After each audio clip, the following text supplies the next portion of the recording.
चकासते चित्संभावाय भावाय सर्वभावान्तरच्छिदे अनन्तधर्मणस्तत्त्वं पश्यन्ति प्रत्यगात्मनः अनेकान्तमयी मूर्तिर्नित्यमेव प्रकाशताम्।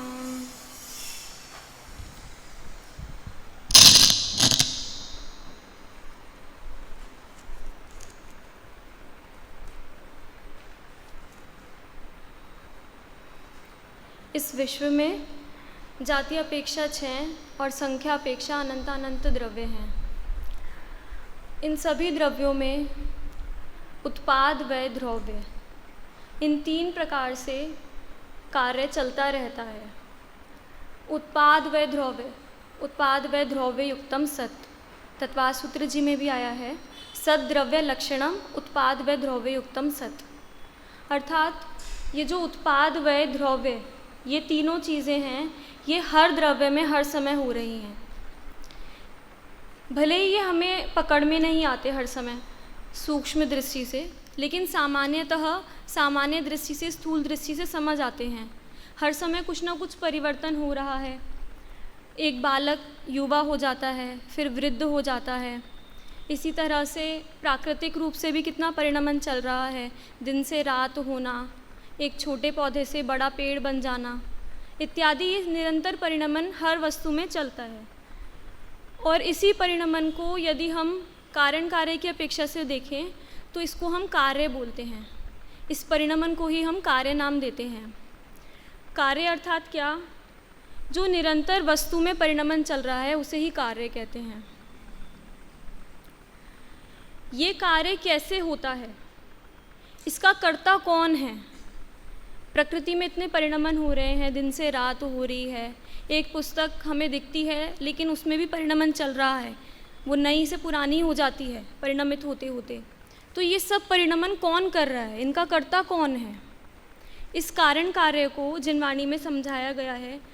बहुत सारे ग्रंथ हैं, शास्त्र हैं, जैसे समय सार, मोक्ष में प्रकाशक इत्यादि में कारण कार्य को समझाया गया है। आज हम इस कारण कार्य की व्यवस्था को और इन कारणों को समझेंगे कि कर्ता कौन है। मुख्य रूप से तो तत्वज्ञान पाठमाला और तत्वज्ञान विवेचिका के आधार से ही मैं यहाँ समझाने का प्रयास करूँगी। जैसा कि हमने देखा, सबसे पहले कारण और कार्य का निर्णय हमें करना होगा कि कार्य किसे कहते हैं। कारणानुविधायिनी कार्याणि अर्थात क्या? कारण का अनुसरण कर होने वाला परिणाम को कार्य कहते हैं। कोई भी कार्य बिना कारण के नहीं हो सकता। हम सोचे कि ऐसे ही हो गया, अपने आप हो गया, दिन से रात अपने आप हो गई, कोई कारण ही नहीं है। बालक से युवावस्था अपने आप आ गई, तो अपने आप का मतलब क्या? कोई ना कोई कारण तो होगा। लौकिक में भी इतने सारे कार्य होते हैं। कोई भी एक कार्यक्रम भी हम रखते हैं, जैसे गोष्ठी होती है तो वो भी एक कार्यक्रम है। उसका कर्ता कौन है? उसमें भी अनेक कारण होते हैं, संचालक होते हैं, वक्ता होते हैं, श्रोता होते हैं। कोई भी कार्यक्रम को व्यवस्थित चलाने के लिए बहुत सारे कारण होते हैं। तो कार्य मतलब, जैसा मैंने अभी बताया, वस्तु के परिणमन को ही कार्य कहते हैं। अब ये कार्य कैसे होता है? तो दो कारण बताए, निमित्त और उपादान। आप सभी ने इनका नाम भी सुना होगा, निमित्त कारण और उपादान कारण। अब निमित्त कारण किसे कहते हैं और उपादान कारण किसे कहते हैं, उनकी क्या स्थिति है, इसको देखते हैं। कारण कार्य को समझना क्यों ज़रूरी है? कोई भी कार्य कैसे भी होता हो, हमें क्या करना? पूरी दुनिया चल ही रही है, अगर हम नहीं भी समझेंगे तो क्या कार्य होने बंद हो जाएंगे? नहीं होंगे। तो फिर इसको समझना ही क्यों? तो इसको इसलिए समझना क्योंकि व्यवस्था तो सब व्यवस्थित चल रही है, लेकिन हमारी मति व्यवस्थित नहीं है। हमारे अंदर जो कर्तृत्व की एक भूल चलती है और जो परिणमन जैसा हो रहा है उसको हम वैसा स्वीकार नहीं करते हैं। वस्तु स्थिति यदि हमें ज्ञात नहीं होती है तो उससे हमें अज्ञान होता है, मिथ्यात्व होता है। तो उस अज्ञान और मिथ्यात्व को दूर करने के लिए इस कारण कार्य को समझना बहुत ज़रूरी है। कर्ता की खोज करना बहुत ज़रूरी है कि अगर प्रति समय कार्य हो रहा है तो वह किसने किया, लौकिक में भी यदि कोई कार्य हो जाता है, कोई घटना हो जाती है, जैसे सामान्य रूप से देखें, घर में यदि हम दूध उबाल रहे हैं और वो निकल गया, तो सबसे पहला प्रश्न क्या होता है? किसने निकाला, है ना, क्यों निकला है वो? तो हर कार्य के पीछे हम उसका कारण ढूंढते हैं, ताकि यदि हमें कुछ अगर हमारे गड़बड़ होती दिखती है तो हम उस कारण को दूर कर सकें, और उससे हमें जो आकुलता व्याकुलता होती है, अगर हम दूसरे कार्य उसका कारण कोई और मान ले और फिर हम वहाँ पे प्रयास करें, जो भी कारण उस व्यस्त कार्य का है, लेकिन उसके अलावा हम किसी और को कारण मान के उसमें यदि हम अपना बुद्धि लगाएंगे तो वो हमारी बुद्धि निरर्थक जाएगी, बर्बाद होएगी। इसलिए भी कारण कार्य को समझना बहुत आवश्यक है। निमित्त और उपादान, ये जो दो कारण हैं, सबसे पहले उपादान। उपादान कारण किसे कहते हैं? जो स्वयं कार्य रूप परिणमित होता है उसे उपादान कारण कहते हैं। उपादान अर्थात क्या? जो खुद ही कार्य रूप से परिणमित हो गया। जैसे एक बहुत ही फेमस उदाहरण आता है मिट्टी और घड़े का। घड़ा किसने बनाया? तो घड़ा जो घड़े रूप परिणमित हुआ उसी ने घड़ा बनाया। किस चीज़ से बनाए घड़ा? मिट्टी से। तो इसीलिए उपादान कारण क्या हुआ घड़े का? मिट्टी ही हुई, क्योंकि जो कार्य रूप से स्वयं परिणमित हो जाता है वही उसका वास्तविक करता है, और किसी ने उसको नहीं किया। उपादान कारण ये कहता है कि जो स्वयं कार्य रूप से परिणमित होता है वही करता है। समयसार जी में भी कर्ता कर्म अधिकार में जब आचार्य ने कर्ता की चर्चा करी तो उन्होंने बोला यह परिणमति सकर्ता। कलश नंबर 51 में अमृतचंद्र आचार्य ने लिखा यह परिणमति सकर्ता, यानी कि जो परिणमित होता है, जो कार्य रूप से परिणमन करता है वही वास्तव में उसका करता है, और उसी को हम उपादान कारण बोलते हैं या उपादान करता उसका। अब प्रत्येक पदार्थ में जो उत्पाद व द्रव्य हो रहे हैं उसमें नवीन नवीन पर्याय उत्पन्न हो रही है। उन परिणमन रूप पर्याय का उपादान कारण कौन है? वह कर्ता। उस द्रव्य में जो शक्ति है उत्पाद और व्यय की, हर समय जो उत्पन्न हो रहा है वो हर समय उसमें परिणमन चल रहा है, तो हर समय का कर्ता वो स्वयं है। उपादान कारण का एक और गुण है कि वह स्वयं समर्पित होकर कार्य करता है, वो खुद ही समर्पित हो जाता है। जैसे अभी हमने घड़े का उदाहरण लिया तो मिट्टी उस घड़े रूप से खुद ही समर्पित होकर खुद ही परिणमन करी है। इसी तरह से कोई भी किसी भी द्रव्य में, जीव द्रव्य में यदि कोई कार्य हो रहा है तो जीव द्रव्य उसमें स्वयं ही उस कार्य रूप से परिणमन करता है। सम्यक दर्शन भी एक कार्य है, तो सम्यक दर्शन का कर्ता कौन? जीव स्वयं, क्योंकि वो स्वयं ही सम्यक दर्शन रूप से परिणमित होता है। अब निमित्त कारण को समझते हैं। निमित्त कारण किसे कहते हैं? अपने में स्वयं सतत परिणमित होने पर भी जो उपादान संबंधी किसी विवक्षित विशिष्ट कार्य रूप परिणमित तो नहीं होता। इसको अगर हम शॉर्ट में देखें तो कि निमित्त मतलब क्या? जो अपने में तो परिणमन कर रहा है, अपने रूप से तो परिणमित हो रहा है, लेकिन वो कार्य रूप से परिणमित नहीं हो रहा। जैसे घड़े और मिट्टी में यदि हम देखें तो घड़े को किसने बनाया? घड़े का कर्ता कौन है? उपादान कारण तो हमने देखा मिट्टी, लेकिन उसके अलावा और भी उसमें सामग्री लगी है, जैसे चाक हो गया और जो वहाँ पर उसकी सामग्री हुई घड़ा बनाने की, और कुम्हार स्वयं भी हुआ। तो ये सब कौन है? ये सब घड़े रूप से परिणमित तो नहीं हुए, लेकिन ये सब कार्य रूप से तो परिणमित नहीं हुए, लेकिन उस घड़े की उत्पत्ति में वे सब अनुकूल थे, उपस्थित थे, इसीलिए उन पर अनुकूलता का आरोप आता है। तो घड़े जो निमित्त कारण है वे उपादान संबंधी कार्य रूप से तो परिणमित नहीं होता उपादान की तरह, लेकिन उस विवक्षित कार्य की उत्पत्ति के समय जिस पर अनुकूलता का आरोप आता है उसे निमित्त कारण कहते हैं।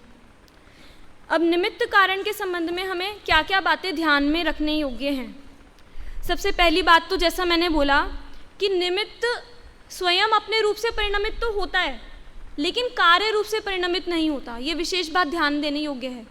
कुम्हार में निरंतर परिणमन चल रहा है, वो अपने जो उसके अनंत चतुष्टय हैं उसमें उसके अनंत गुण हैं, उसमें उसका परिणमन चल रहा है स्वयं से, लेकिन वो घड़े रूप से परिणमित नहीं हुआ। इसी तरह से यदि हम सम्यक दर्शन में देखें, सम्यक दर्शन रूपी कार्य में जो जीव है वह तो स्वयं सम्यक दर्शन रूप से परिणमित हुआ है, लेकिन देव शास्त्र गुरु है, जिनवाणी है, ये सब क्या है, ये सम्यक दर्शन रूप से परिणमित तो नहीं हुई, अपने अपने में उनका परिणमन चल रहा है, लेकिन वे सम्यक दर्शन रूप से परिणमित नहीं हुई। तो निमित्त अपने में परिणमन तो करता है, लेकिन कार्य रूप से परिणमित नहीं होता। दूसरी विशेष बात निमित्त की ये है कि निमित्त पर अनुकूलता का आरोप आता है, यानी कि वह कार्य के अनुरूप तो नहीं होता, लेकिन अनुकूल होता है, इसीलिए उसको निमित्त कहते हैं, हम उपादान नहीं। फिर तीसरी बात कि निमित्त के बिना विवक्षित कार्य नहीं होता। भले ही वह कार्य रूप से परिणमित नहीं होता, लेकिन निमित्त कारण क्यों का कहलाता है, फिर कारण क्यों बना वो, क्योंकि उसके बिना कार्य नहीं होता। हमने देखा था कार्य की परिभाषा में कारुणानुविधायिनी कार्याणि, यानी कि कारण के बिना जो उत्पन्न नहीं हो उसे कार्य कहते हैं। इसी निमित्त को भी कारण इसीलिए कहा क्योंकि इसके बिना कार्य नहीं होता। कार्य नहीं होता, लेकिन फिर भी यह स्वयं कार्य रूप से परिणमित भी नहीं करता, मात्र वह अनुकूल होता है, उस समय उपस्थित होता है। फिर पदार्थ, ये निमित्त कोई एक पदार्थ नहीं है। जैसे कुम्हार हमने निमित्त बोल दिया, तो कुम्हार तो एक व्यक्ति विशेष हो गया। आप बोलेंगे तो कोई व्यक्ति विशेष का नाम निमित्त है क्या? नहीं। क्यों? क्योंकि भले ही वहाँ कुम्हार ना हो, हम में से किसी को घड़ा बनाना हो, हम भी बना सकते हैं, है ना। तो निमित्त तो कोई भी हो सकता है ना। तो निमित्त कोई एक व्यक्ति विशेष फिक्स नहीं है, निमित्त एक नाम मिला है उसको। किसकी अपेक्षा से? उस कार्य की अपेक्षा से। जब वो कार्य हुआ तो उस समय वो कौन उपस्थित था, कौन अनुकूल बना, इसलिए हमने उसको निमित्त नाम दे दिया। तो निमित्त कोई पदार्थ विशेष नहीं है, यह एक कार्य की अपेक्षा से उसको नाम मिला है निमित्त। निमित्त का अकर्तृत्व भी समझने योग्य है इसमें, कि निमित्त किसी कार्य को करने में कितना उसका योगदान है, कि वह विवक्षित कार्य के उसके बिना विवक्षित कार्य हो भी नहीं रहा, लेकिन वह स्वयं भी उस कार्य रूप से परिणमित नहीं कर रहा। और जैसा कि अभी हमने देखा कि निमित्त उसको एक नाम मिला है, ऐसे ही उसकी वजह से कार्य को भी एक नाम मिला है, नैमित्तिक। उस कार्य को हम क्या बोलते हैं? नैमित्तिक। और इन दोनों के संबंध का नाम ही क्या है? निमित्त नैमित्तिक संबंध। जैसे हम घड़े में देखें हम, तो इसमें निमित्त नैमित्तिक संबंध कैसे घटेगा? निमित्त कौन हुआ? उस घड़े को बनाने में मिट्टी के अलावा और जितनी भी सामग्रियां वहाँ पर उपस्थित थी, जिनको हम उसकी बनने में अनुकूल कह सकते हैं, जो चाक हुआ और भी जो सामग्री होती है घड़े को बनाने में, कुम्हार हुआ, उसके योग उपयोग और उसके हस्त आदि का वैसा चलना, ये सब जो चीज़ें हैं ये अनुकूल रहीं उस घड़े को बनाने में, लेकिन वो घड़े रूप से परिणमित नहीं हुई। इसीलिए इन सभी को हम निमित्त कारण कहेंगे। निमित्त कारण के संबंध में ज़्यादातर एक ये भूल भी चलती है हमारी, कि यदि ये निमित्त कारण कार्य को करता ही नहीं है, करता नहीं है ना वो, क्योंकि वो कार्य रूप से परिणमित तो हुआ नहीं, तो उसकी उपयोगिता ही क्या है? उसको हमें पूरी तरह से हटा देना चाहिए, क्योंकि कार्य तो कैसे हो रहा है? मिट्टी से ही हो रहा है ना, मिट्टी घड़े रूप से बनी है, उपादान से ही कार्य हो रहा है। तो निमित्त को पूरी तरह से हटा क्यों नहीं देते? लेकिन निमित्त को इसलिए नहीं हटाया जा सकता क्योंकि उसके बिना, मतलब जो सामग्रियाँ वहाँ अनुकूल है, उसके बिना भी कार्य नहीं होता। और यदि हम अपने जिनागम की बात करें तो जिनागम में भी निमित्त को बड़ा महत्व दिया है। अनुयोगों की अपेक्षा से देखें तो जीव में जो कर्म है वो निमित्त ही तो हैं। जीव के परिणामों के साथ कर्म का संबंध कैसा है? निमित्त नैमित्तिक संबंध है। और इस पर जिनागम में कितनी चर्चा है? पूरा कर्णानुयोग तो निमित्त नैमित्तिक संबंध पर ही बात कर रहा है। तो इतनी उसको अहमियत, इतनी महत्वता क्यों दी जा रही है इस निमित्त नैमित्तिक संबंध को? क्योंकि निमित्त नैमित्तिक संबंध बहुत घनिष्ठ हैं। मोक्षमार्ग प्रकाशक जी में भी ये पंक्ति आती है कि निमित्त नैमित्तिक संबंध बहुत घनिष्ठ हैं और ये बहुत सहज भी हैं घनिष्ठ के साथ साथ। मोक्षमार्ग प्रकाशक जी में दूसरा जो अधिकार है उसमें एक प्रकरण है, जड़ कर्म जीव को कैसे कराता है, विकार कैसे करा देता है, ऐसी हेडिंग है कोई। तो उसमें उन्होंने क्या कहा कि कर्म ऐसे बलवान कारण तो नहीं है कि उसको प्रेरित करके कराए कि नहीं तुम्हें राग द्वेष रूप परिणमन करना ही पड़ेगा। लेकिन जब जब जीव राग द्वेष रूप परिणमित होता है तब तब कर्म विद्यमान होते हैं। वहाँ पर उदाहरण दिया चकवा चकवी का। जैसे रात होती है तो एक चकवा नाम का पक्षी और चकवी, ये दो पक्षी होते हैं। इन्हीं दो पक्षी अपने आप रात होते ही बिछुड़ जाते हैं और सुबह होते ही, नहीं उल्टा है शायद, रात होते ही मिल जाते हैं और सुबह होते ही अपने अपनी जगह चले जाते हैं। रात होते ही वो एक पेड़ पे आके मिल जाते हैं। तो ये किसने किया, उनको किसने मिलाया? सहज रूप से ये व्यवस्था बनती है। इसी तरह से जो निमित्त नैमित्तिक संबंध है वो सहज बनता है। इष्टोपदेश में भी इसके लिए आचार्य ने बोला गति धर्मास्तिकायवत, मतलब जैसे गति में धर्मास्तिकाय निमित्त, गते धर्मास्तिकायवत, अर्थात क्या, जैसे गति में जीव और पुद्गलों को चलाने में कौन सा द्रव्य निमित्त है? धर्म द्रव्य। तो धर्म द्रव्य क्या हमें ज़बरदस्ती चलाता है? बोलते हैं उठो उठो, नहीं अब तुम्हें चलना पड़ेगा। नहीं, जब जीव और पुद्गल स्वयं चलते हैं, स्वयं चलने रूप से परिणमित होते हैं, तो वो उनके परिणमन में निमित्त होता है। बस उस पर आरोप आता है कि धर्म द्रव्य यहाँ विद्यमान है, इसलिए जीव और पुद्गल परिणमन कर रहे हैं, इधर से उधर जा रहे हैं। तो इस तरह से जो जीव और पुद्गलों को चलने में निमित्त होता है वह धर्मास्तिकाय होता है। तो जैसे धर्मास्तिकाय निमित्त है वैसे ही ये निमित्त नैमित्तिक संबंध बनता है सहज रूप से। और अब देखते हैं हम निमित्त, अगर ये प्रश्न उठता है कि निमित्त और उपादान में कौन बड़ा और कौन छोटा। ज़्यादातर ये बहस चलती है ना कि निमित्त की तो कोई ज़रूरत ही नहीं है, उपादान की ज़रूरत है। कहीं बोलते हैं कि अरे उपादान की कोई ज़रूरत नहीं है, निमित्त के बिना तो कार्य नहीं होगा। तो कौन बड़ा है, उपादान या निमित्त? दोनों की अपनी अपनी कार्य है, दोनों का अपना अपना कारण रूप से अस्तित्व है। हम किसी की जगह किसी को नहीं दे सकते हैं। उपादान अपनी जगह है और निमित्त अपनी जगह है। उन दोनों में से ना कोई बड़ा है ना कोई छोटा। दोनों की विद्यमानता भी कंपलसरी है, ऐसा भी नहीं है कि किसी एक के बिना काम हो जाएगा। तो इसीलिए दोनों का बराबर ही महत्व है, किसी का कम या ज़्यादा महत्व नहीं है। निमित्त का निमित्त रूप से महत्व है और उपादान का उपादान रूप से। निमित्त अगर कुछ करता धरता नहीं है, कार्य रूप से परिणमित नहीं होता, तो फिर जिनागम में निमित्त को महत्व क्यों दिया? निमित्त को हटा ही देना चाहिए। इसीलिए दिया क्योंकि निमित्त तो भले ही निमित्त करता है, लेकिन हमारे अंदर निमित्त के प्रति कर्तृत्व की जो बुद्धि चलती है उसको छुड़ाने के लिए जिनागम में निमित्त को बताया है। क्योंकि हम क्या मानते हैं, हमें तो दिखता यही है कि निमित्त ने कार्य किया। हमें क्या लगता है दिन भर के काम कौन कर रहा है, बोल कौन रहा है, यहाँ से ये वाणी किसकी निकल रही है? मेरी निकल रही है, मैं बोल रही हूँ। तो हमें ऐसा ही लगता है हर समय हम ही सारे काम कर रहे हैं। तो वो भूल हमारी छुड़ाने के लिए यहाँ निमित्त की चर्चा जिनागम में करी है। हमारी निमित्ताधीन दृष्टि को हटाने के लिए हर समय हम निमित्तों के ही विकल्पों में लगे रहते हैं, उनको जुटाने में लगे रहते हैं। लेकिन उस दृष्टि, वो जो मिथ्या दृष्टि है हमारी कि निमित्त करता है, उसको हम उपादानवत समझते हैं कि उससे ही सब कार्य होगा। लेकिन यहाँ पर ये बहुत ध्यान देने योग्य बात है कि निमित्त तो मात्र उपस्थित है। जैसे धर्म द्रव्य हर समय हर जगह उपस्थित है, ऐसे ही निमित्त भी हर समय उपस्थित है।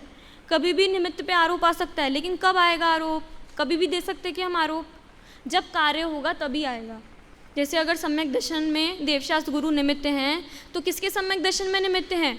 जिसको सम्यक दर्शन होगा उसके सम्यक दर्शन में। जिसको सम्यक दर्शन नहीं हुआ तो उनके लिए देवशास्त्र गुरु निमित्त नहीं कहलाएंगे। तो निमित्त तो एक नाम है, जब कार्य होता है उसको तभी वह नाम प्राप्त होता है। निमित्त को यदि हम उपादान कर्ता मान ले तो क्या दिक्कत आ सकती है? तो ये दिक्कत आ सकती है कि निमित्त को उस कार्य रूप से परिणमन करना पड़ेगा। जैसे मिट्टी घड़े में व्याप्त है, वैसे ही कुम्हार को भी घड़े में व्याप्त होना पड़ेगा। और ऐसे तो जैसे मिट्टी घड़े में व्याप्त है स्वतंत्रतः, वैसे ही निमित्त क्या स्वतंत्र रूप से व्याप्त हो सकता है? नहीं हो सकता। तो इसीलिए हम निमित्त को उपादान की जगह उपादान कारण नहीं कह सकते। निमित्त निमित्त है और उपादान उपादान है, दोनों की अपनी अपनी भूमिका है। निमित्त को निमित्त रूप सत्ता सुरक्षित रखने के लिए ही निमित्ताधीन दृष्टि को छुड़ाया है। निमित्त की निमित्त रूप से जो सत्ता है उसको सुरक्षित रखने के लिए, क्योंकि हम क्या मानते हैं, निमित्त को उपादान मानते हैं। वो भूल जो हमारी है उसको निकालने के लिए ही, निमित्ताधीन दृष्टि को निकालने के लिए ही जिनागम में निमित्त की चर्चा की गई है। और यदि निमित्त से ही कार्य होने लगे, जैसे उपादान कार्य में व्याप्त होता है, वैसे ही निमित्त से भी कार्य होने लगे तो क्या दिक्कत आएगी? तो मोक्ष भी पराधीन हो जाएगा, क्योंकि निमित्त तो पर है ना, निमित्त उसमें व्याप्त नहीं होता, निमित्त स्वद्रव्य नहीं है, निमित्त उस रूप परिणमित नहीं होता, तो निमित्त एक पर द्रव्य है और पर द्रव्य के अधीन हो जाएगा कार्य, जो वो कार्य है। अगर निमित्त से ही मात्र कार्य हो, उसकी वो ही कार्य रूप से परिणमित हो, तो जो कार्य है वह पराधीन हो जाएगा। ऐसे ही मोक्ष रूप जो कार्य है वो भी पराधीन हो जाएगा। हम बोलेंगे ये कर्म हैं जिनके कारण हमारा मोक्ष नहीं हो पा रहा, कर्मों के कारण हमारा मोक्ष नहीं हो पा रहा। अगर ये पूरी तरह से सत्य हो, उपादान रूप से अगर हम इसको मान ले, कर्म तो क्या निमित्त हैं। निमित्त मतलब क्या? सिर्फ उपस्थित होना, अनुकूल होना, जिन पर आरोप आ रहा है। लेकिन हम क्या मान के बैठ गए कि भैया कर्मों ने ही करा है, कर्मों का ही सारा डिपार्टमेंट है, हमारा तो कुछ है ही नहीं। तो फिर इससे क्या होगा? पराधीन हो जाएंगे हम, हमारा मोक्ष भी पराधीन हो जाएगा। जब तक कर्म नहीं चाहेंगे तब तक हमारा मोक्ष नहीं संभव। तो ये सारी दिक्कतें आएंगी जब हम निमित्त उपादान को सही सही नहीं स्वीकार करेंगे। निमित्त की अपनी भूमिका है और उपादान की अपनी भूमिका है। एक ही लोकाकाश में रहने वाले अनंतानंत द्रव्य, कितने अनंतानंत एक ही लोकाकाश में रह रहे हैं, सतत परिणमनशील हो रहे हैं, हर समय बदल रहे हैं, होने के कारण किसी एक परिणमन का किसी दूसरे परिणमन पर अनुकूलता का आरोप आता है। सब द्रव्यों का परिणमन स्वतंत्र रूप से चल रहा है। इन दोनों की कोई भी कार्य होता है तो कैसे होता है, हम ये खोज रहे हैं। तो इसमें ये बताया कि कार्य होता है तो कैसे होता है, हर समय हर द्रव्य का परिणमन चल रहा है, एक का दूसरे पे बस आरोप आ जाता है। जैसे इसको हम एक उदाहरण से और समझते हैं कि मान लो, जैसे ऐसा होता भी है कई बार, हम घर में घुसे और लाइट चली गई तो क्या बोलते हैं, देखो तुम्हारे आने से लाइट चली गई। तो ऐसा हुआ क्या? ये भी एक क्या है, निमित्त नैमित्तिक संबंधी तो है। तो ये क्या है, हम अपने रूप से परिणमन कर रहे थे, हम अपनी योग्यता से आ रहे थे, अपने समय पे आ रहे थे, और लाइट का भी अपनी समय पे जा रही थी, लेकिन दोनों का समान काल बन गया। तो हमने क्या, एक का दूसरे पे आरोप लगा दिया, तुम्हारी वजह से लाइट चली गई। ये ही निमित्त नैमित्तिक संबंध है वास्तव में। मतलब इतना सा ही है, इतना सहज, जिसको हम सोचते हैं उसने कुछ किया। हमें लगता है कि निमित्त कुछ ना कुछ करता है, वरना उसका उपस्थित होने का क्या मतलब। अगर वो कुछ नहीं करेगा तो उसका उपस्थित होने के क्या रह जाएगा। लेकिन उसकी उपस्थिति ही उसका कारण है मात्र। उस पर तो एक आरोप आ गया, जैसे हम पर आरोप आ गया कि हमने लाइट भगा दी घर में घुसते ही, इसी तरह से उस पर तो अपना परिणमन का आरोप आता है। दोनों द्रव्य अपने अपने रूप से परिणमन कर रहे हैं। जीव द्रव्य अपने रूप से परिणमन कर रहा है, धर्म द्रव्य अपने रूप से परिणमन कर रहा है। लेकिन धर्म द्रव्य के परिणमन पे जीव द्रव्य के परिणमन पे धर्म द्रव्य को आरोप हमने दे दिया कि धर्म द्रव्य ने हमें चलाया। हमें तो जाने का मन नहीं था यहाँ से प्रवचन से, लेकिन धर्म द्रव्य हमें कमरे पे ले गया और हम वहाँ बैठ गए जाकर। ऐसा होता है क्या? नहीं होता। तो ये धर्म द्रव्य अपने रूप से परिणमन करता है, जीव अपने रूप से परिणमन करता है, दोनों का समान काल है, इसीलिए हम उस पर आरोप लगा देते हैं। जिस परिणमन पर जिसकी अनुकूलता का आरोप आता है उस कार्य का निमित्त कह दिया जाता है। जिस भी परिणमन पर जिसकी अनुकूलता का आरोप आ गया उस पे उसका आरोप, उसको निमित्त कह दिया जाता है। निमित्त कोई अलग से वस्तु नहीं है। ये चीज़ मैंने आपको बताई भी। उपादान तो हमेशा अनुरूप होता है, कार्य के अनुरूप होता है, और निमित्त हमेशा अनुकूल होता है। तो निमित्त अनुरूप नहीं हो सकता। क्यों? क्योंकि वह कार्य रूप से स्वयं परिणमित नहीं करता। निमित्त उपादान ये दोनों चीज़ें एक ही समयवर्ती कार्य में लगते हैं।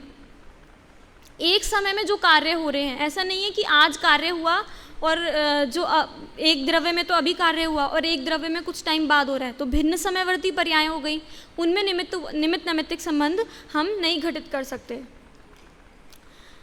अब अंत में पहले हम समझते हैं इस पूरे प्रकरण को समझने से हमें लाभ क्या है, क्योंकि प्रकरण तो बहुत बड़ा है, निमित्त के भी काफ़ी भेद हैं, उपादान के भी काफ़ी भेद हैं, उन पे हमने चर्चा नहीं करी। अभी हमने मात्र सामान्य निमित्त और उपादान का स्वरूप समझा है। अब इस प्रकरण को समझने से हमें क्या लाभ है? इस प्रकरण को समझने से हमें सबसे बड़ा लाभ तो ये है कि जो हमारे अंदर भूल चलती है निमित्त और उपादान के संबंध में, हम अपने आप को इस विश्व का कर्ता समझते हैं और इस विश्व के द्रव्यों को अपना कर्ता मानते हैं, अपने कार्यों का, कि हमारा कोई बिगाड़ सुधार कर सकता है या हम किसी का बिगाड़ सुधार कर सकते हैं। तो ये ऐसी जो कर्तृत्व की भूल हमारे अंदर है, ये इस निमित्त और उपादान के प्रकरण को समझने से हमारी निकलती है। तो इस भूल को निकलने से अनंत निर्भयता भी आती है, क्योंकि जब हमारा कोई बिगाड़ सुधार नहीं कर सकता तो हमारे अंदर का जो भय है हर समय का कि इसने मेरा बिगाड़ दिया तो इसकी वजह से मेरे मार्क्स कम आ जाएंगे, या और भी हम अपने जीवन में उदाहरण लगा सकते हैं कि हमारे अंदर क्या क्या भूलें चलती हैं, हम कैसे दूसरे को अपने कार्य का कर्ता मानते हैं और फिर उससे भयभीत होते हैं, पराधीन महसूस करते हैं, दुखी होते हैं। वे सारी भ्रांति हमारी और वो दुख हमारा इस निमित्त नैमित्तिक संबंध को और निमित्त उपादान इनके स्वरूप को समझने से दूर होगा। और इसके अलावा अनंत निर्भयता के साथ साथ अनंत निर्भरता भी आती है, क्योंकि अभी हमें कितना बोझा लगता है कि हमें क्या क्या करना है, लेकिन जब हमें समझ आता है कि सब द्रव्यों का परिणमन अपने अपने में हो ही रहा है, और अगर हम सोचें नहीं निमित्त तो हमें लेकर आना है ना, निमित्त तो जुटाने पड़ेंगे, तो निमित्त जुटाने नहीं पड़ते, निमित्त तो अपने आप उपस्थित होते हैं। उस समय जो भी उपस्थित होगा उसको हम निमित्त कह देंगे। तो जब हमें ये समझ आएगा तो हमें निर्भरता आती है, जो कर्तृत्व का बोझ है वो हमारे ऊपर से उतर जाता है।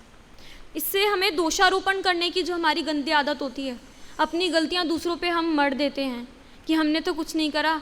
जब कुछ बुरा होता है तो हम क्या बोलते हैं, ऐसा ही होना था, कर्म का उदय था, हमारी कोई गलती नहीं है। तो ये जो दोषारोपण की गलती है या अपना दोष हम दूसरों पे डाल देते हैं, अरे हम तो सही कर रहे थे लेकिन ऐसा हो गया, इस वजह से गलत होने लग गया। तो अपना दोषारोपण जो हम करते हैं, ये भूल भी हमारी इस निमित्त नैमित्तिक संबंध को समझने से निकलती है। मिथ्यात्व हमारा दूर होता है, क्योंकि जो वस्तु स्थिति है वो तो ये है कि द्रव्यों का परिणमन उत्पाद व द्रव्यात्मक रूप से जो चल रहा है वो चल ही रहा है। सब द्रव्यों का परिणमन चल रहा है, एक दूसरे पे मात्र आरोप आ जाता है समानवर्ती होने के कारण। तो ये वस्तु व्यवस्था समझने से हमारे अंदर जो मिथ्या मान्यता है, मिथ्यात्व है, अज्ञान है, वो हमारा निकलता है। निमित्ताधीन दृष्टि निकलती है, क्योंकि निमित्ताधीन दृष्टि मतलब हम निमित्तों को जुटाने की ओर देखते हैं कि निमित्त कुछ कर देंगे, निमित्त से कार्य हो जाएंगे। निमित्त मतलब क्या? परद्रव्य। निमित्त मतलब क्या? परद्रव्य। तो परद्रव्य से कार्य हो जाएगा, हम ये समझते हैं ऐसी, और उनको जुटाने में लगे रहते हैं, उनकी बिगाड़ सुधार में लगे रहते हैं, इतने विकल्प करते हैं, तो वो दृष्टि हमारी छूटती है। और सबसे बड़ा उपकार जो हमारा निमित्त नैमित्तिक संबंध को सही ढंग से समझने से होता है कि हम आगम का सही अर्थ समझने लगते हैं, क्योंकि आगम में बहुत सारी जगह निमित्त रूप से कर्ता कहा है, कहीं उपादान रूप से कर्ता कहा है। जब हमें उपादान और निमित्त का सही स्वरूप पता होगा तो हम उस आगम की शैली को भी समझ पाएंगे कि कब वहाँ पर उपादान कर्ता की बात चल रही है, कब निमित्त कर्ता की बात चल रही है। तो आगम के सही अर्थ को समझने के लिए जैसे नयों की आवश्यकता होती है, वैसे ही इस निमित्त और उपादान को समझने की आवश्यकता है। कहीं बोल देंगे कि ये कर्म तो जीव नहीं करे हैं, और कहीं बोलेंगे जीव तो इन कर्मों को छूता भी नहीं है। तो वहाँ किस अपेक्षा से बात करी है, कौन करता है? निमित्त कारण की अपेक्षा, निमित्त कर्ता की अपेक्षा से कहा है या उपादान की अपेक्षा से कहा है? ये समझने के लिए हमें निमित्त और उपादान का ज्ञान आवश्यक है। फिर आत्मनिरीक्षण के लिए हमें कितना ज़रूरी है ये कि हम अपनी भूलों को अपने अंदर देखें, दूसरों पे आरोप करने की बजाय। तो इससे हमें आत्मनिरीक्षण की ओर और स्वावलंबन की ओर दृष्टि जाती है, क्योंकि निमित्त यानी परद्रव्य वो मात्र अनुकूल है, अनुरूप होता है, उपस्थित होता है, लेकिन वो कर्ता वास्तव में नहीं है। उसकी उपस्थिति को स्वीकार करते हैं जब हम, तो हमारा उपयोग उसको जुटाने की बजाय स्वावलंबन की ओर जाता है, आत्मा की ओर दृष्टि जाती है। अपने रूप से परिणमन किस प्रकार से हम कर सकते हैं, उसकी भावना हमें जागृत होती है। इस प्रकार हम सभी भी निमित्त उपादान के स्वरूप को समझें और अपने जीवन में ये सभी लाभ प्राप्त करें, सुख शांति का अनुभव करें। इसी मंगल भावना से मैं विराम लेती हूँ।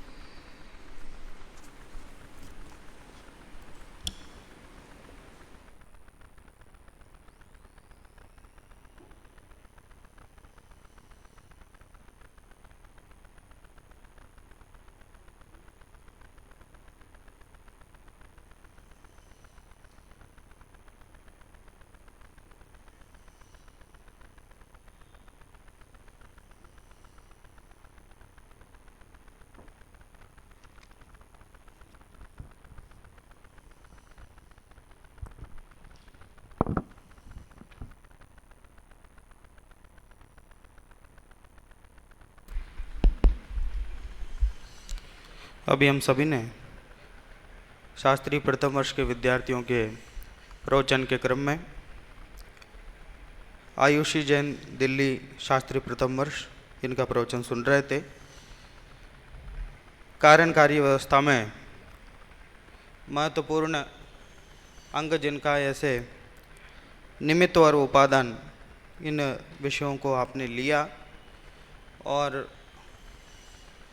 आधा घंटे के समय पे जितना विषय प्रस्तुत हो सकता था निमित्त उपादान में से, उतने विषयों को चुन करके, उतने ही बिंदुओं को चुन करके उसकी विशद तैयारी करके बहुत अच्छे से प्रस्तुत किया। भाषा शैली आत्मविश्वास बढ़िया है। विषय के संदर्भ में कुछ बातें हैं जिनका ध्यान रखा जा सकता है। एक, जिन बिंदुओं को आपने चुना समयाभाव के कारण उन्हीं पर चर्चा की, ये तो अच्छा किया, पर निमित्त की बहुत अधिक चर्चा हो गई है। निमित्त और उपादान दोनों में से निमित्त की बहुत अधिक चर्चा हो गई है, और निमित्त में भी उसके जो दो भेद हैं कदाचित उसकी भी चर्चा करते तो अलग बात थी। केवल वो जो कर्तृत्व से विमुख करने की जो बात है उसी पर ज़्यादा फोकस रहा। दो बातें इसमें हैं। एक तो थोड़ा समय था, 5 मिनट का और समय था, तो थोड़ा सा उपादान उस पर चर्चा कर सकते थे, ये तो समय की ओर से। और दूसरी बात, एक दो बार बार उससे कर्तृत्व से विमुख करने के लिए जो कह रहे हैं कि निमित्ताधीन दृष्टि नहीं रखनी है, तो अगर थोड़ा सा उपादान की दृष्टि से वो कार्य कैसे होता है, कार्य होने में नियामक कारण कौन है, वो थोड़ा सा उसका स्वरूप हम समझा देते हैं, फिर ये काम अपना आसान हो जाता है कि निमित्त में जो कर्तृत्व बुद्धि है वो ऐसा नहीं करना चाहिए। क्यों? क्योंकि कार्य तो अपने उपादानगत योग्यता से होता। तो ऐसा कहने से वो थोड़ा उपादान में ध्यान आप और देते तो ये बात स्वयं में वो उसमें अपने आप ही आ सकती थी। अब बीच में ऐसा लग रहा था निमित्त का भी पक्ष ले रहे हैं जब थोड़ा सा विषय प्रारंभ हुआ, परंतु बाद में टोडरमल जी के उदाहरण आदि दे करके उस बात को अच्छे से प्रस्तुत किया। नैमित्तिक और उपादेय, इसे मेरे ख्याल से मेरा ध्यान नहीं गया, आपने समझाया कि नहीं। नैमित्तिक और उपादेय, जो निमित्त की दृष्टि से और उपादान की दृष्टि से, जिसे उस कार्य को नैमित्तिक और उपादेय कहते हैं, अगर उसमें भेद प्रभेद में नहीं जाना था तो ये जो सामान्य बात है जिसे मतलब बार बार सुनने में आता है, निमित्त कहते हैं, नैमित्तिक कहते हैं, उपादान कहते हैं, उपादेय कहते हैं, ये क्या है। और नीचे वहाँ उसमें पाठ में स्वर्ण का उदाहरण देके भी समझाया है, स्वर्ण और स्वर्णहार का उदाहरण देके भी समझाया है, उसे भी ले सकते थे। शेष विषय अच्छे से प्रस्तुत किया है। एक बात तो पूर्व में भी किसी वक्ता के संदर्भ में बात कहना चाहता था, अब वो आज अंतिम प्रवचन है प्रथम वर्ष वालों के, तो कई बार जो ग्रंथ का नाम लेते हैं, आचार्य का नाम लेते हैं, जी लगा के बोलते हैं कि ये यद्यपि अच्छी पद्धति है, सम्मान देते हैं। एक बार मैंने आदरणीय भाई साहब से ही सुना है, एक बार ऐसे कि जो अलौकिक पुरुष होते हैं, देवशास्त्र गुरु आदि हैं, उनमें इस तरह का व्यवहार करने की आवश्यकता नहीं है। यद्यपि मन में सम्मान भाव है, कहते हैं, प्रचलन में कोई ऐसी बहुत बड़ी समस्या नहीं है, कह दिया तो ऐसा नहीं कहना चाहिए, ऐसा नहीं है। पर एक बात ये भी ख्याल में रहें, जो नहीं कहते उनको ऐसा नहीं लगे कि हम सम्मान नहीं दे रहे हैं। जैसे देव शास्त्र गुरु आदि जो पद है, पंच परमेष्ठी आदि जो पद है, वो स्वयं में भी सम्मान के योग्य हैं। कदाचित नहीं भी कहते तो उसमें सम्मान नहीं है, ऐसी कोई बात नहीं है।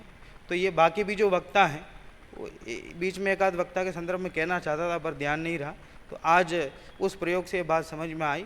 तो इस तरह शास्त्री प्रथम वर्ष के विद्यार्थियों का प्रवचन का क्रम यहीं पूर्ण हुआ। कल से शास्त्री द्वितीय वर्ष के विद्यार्थियों का प्रवचन प्रारंभ होगा, जिसमें आदरणीय भाई साहब ने ऐसा नियुक्त किया है कि कल जिसका प्रवचन होगा रात्रि में होगा पहला, फिर रात्रि के बाद अगला प्रवचन दोपहर में होगा, उस अगले दिन दोपहर में, फिर जो नया विद्यार्थी होगा उसका रात्रि में हो। तो एक समय रात्रि में, एक समय दोपहर में, इस प्रकार का क्रम कल से प्रारंभ होगा।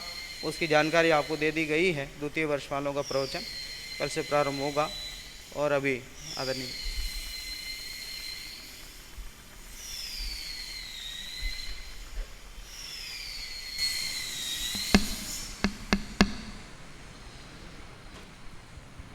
शास्त्री द्वितीय वर्ष शुरू कर रहे हैं ना, सेकेंड ईयर वाले है अभी यहाँ है ना। हाँ, ये सुविधा इसलिए